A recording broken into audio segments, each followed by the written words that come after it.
In the late 1970s, two brothers from Texas believed exactly that. Paper money was an illusion, and the world was spiraling toward a financial apocalypse.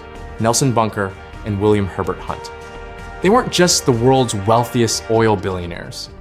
They were two gamblers who decided to bring the global economic system to its knees. Their plan was mind-boggling: to buy up all the silver in the world. Yes, you heard that right. By seizing total control of a precious metal with a finite supply, they intended to checkmate central banks and governments alike. As they sent the price of silver skyrocketing from $6 to over $50, they pushed Wall Street to the brink of collapse. But there was one thing they didn't account for. When you try to play with the giants can change the rules of the game. Today on Economic Legacy, we explore the largest market cornering operation in history. You'll see how silver was turned into a weapon, and how a single day, Silver Thursday, turned a $10 billion empire into ashes. If you're ready, let's dive into this tale of greed and collapse etched in silver. To understand the motivation of the Hunt brothers, one must understand the economic spirit of the time. The 1970s were defined by a single word: stagflation. This meant that unemployment was high while prices were rising uncontrollably. The costs of the Vietnam War and the oil crisis were eroding the purchasing power of the US dollar every single day. Bunker Hunt was a conservative man who had zero trust in fiat currency, paper money. In his view, governments could print as much money as they wanted, which would inevitably make savings worthless. But silver was different. Silver was scarce, it was used in industry, and it had been money itself for thousands of years. When the brothers made their first major purchases in 1973, silver was priced at around $2.90 an ounce. The brothers' strategy was simple, yet incredibly risky. They wouldn't just buy silver, they would remove it from the market entirely.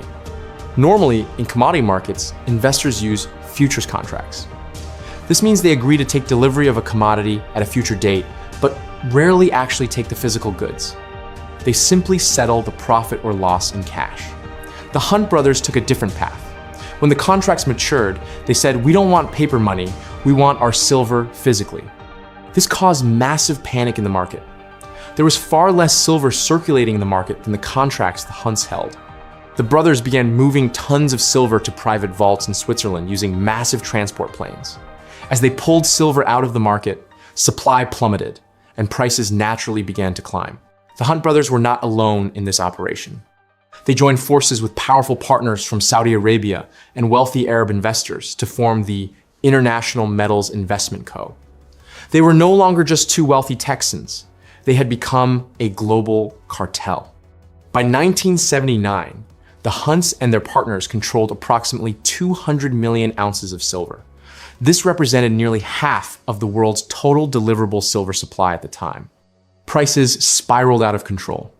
Silver, which was $6 at the beginning of 1979, surpassed $20 by the end of the year.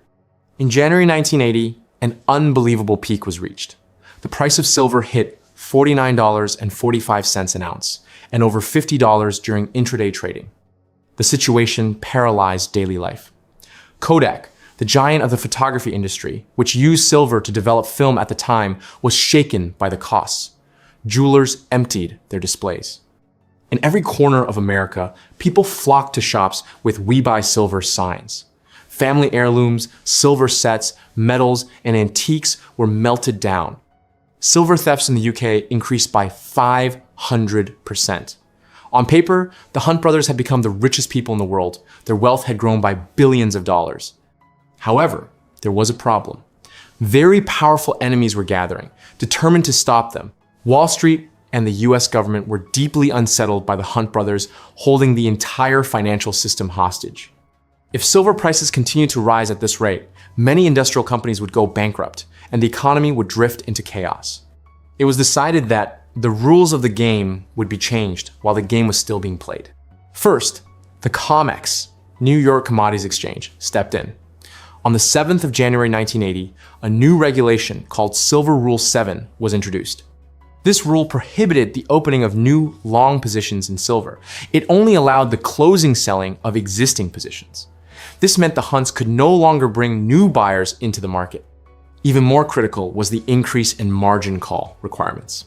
The Hunt brothers had used massive amounts of debt to buy their silver. As silver prices began to dip, banks and exchanges demanded millions of dollars in cash collateral from the Hunts to maintain their positions. The Hunts were backed into a corner.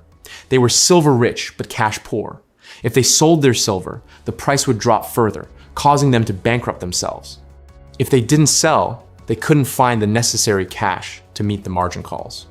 Federal Reserve Chairman Paul Volcker instructed banks to stop issuing loans for speculative purposes, effectively cutting off the Hunts' financial oxygen. The date, the 27th of March, 1980, the day known in financial history as Silver Thursday. That morning, the Hunt brothers officially admitted they could not meet the margin calls from the previous day. This news hit the market like a bomb. Silver prices went into a free fall. Starting the day at $15, silver plummeted to below $10 within hours. In just one day, the Hunts lost more than $1 billion. Total chaos reigned on the trading floors. Brokers were screaming in panic, fearing that a Hunt bankruptcy would bring down the entire banking system. Ultimately, to cover these massive losses, the Hunt brothers were forced to sell their silver, their oil fields, their real estate, and even their personal collections. The following years were a long legal battle for the Hunts. In 1988, they were found guilty of conspiring to manipulate the market. Following billions of dollars in fines and debts, the brothers, who were once the world's wealthiest, filed for personal bankruptcy. When Nelson Bunker Hunt passed away in 2014, he possessed only a tiny fraction of the billion-dollar fortune he once commanded. The story of the Hunt brothers offers a crucial lesson about the nature of free markets. No individual or group is larger than the system itself. The Hunts thought they could bring the market to its knees, but the system changed its rules to ensure its own survival. Following this event, the silver market did not truly recover for decades. Yet, the legacy of the Hunt brothers is still debated today. The GameStop short squeeze, or the social media-driven silver rushes, silver squeeze, are essentially digital crowdsourced versions of what the Hunts tried to achieve in 1980. Today, we are once again living through an inflationary period. Assets like gold, silver, and especially Bitcoin continue to attract investors based on the limited supply logic the Hunts championed 50 years ago.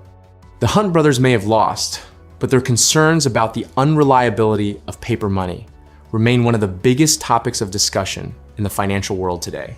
What do you think?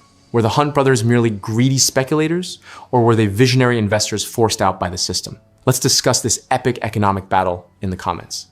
Thank you for joining us on Economic Legacy as we brushed off one of the dustiest yet most educational pages of financial history.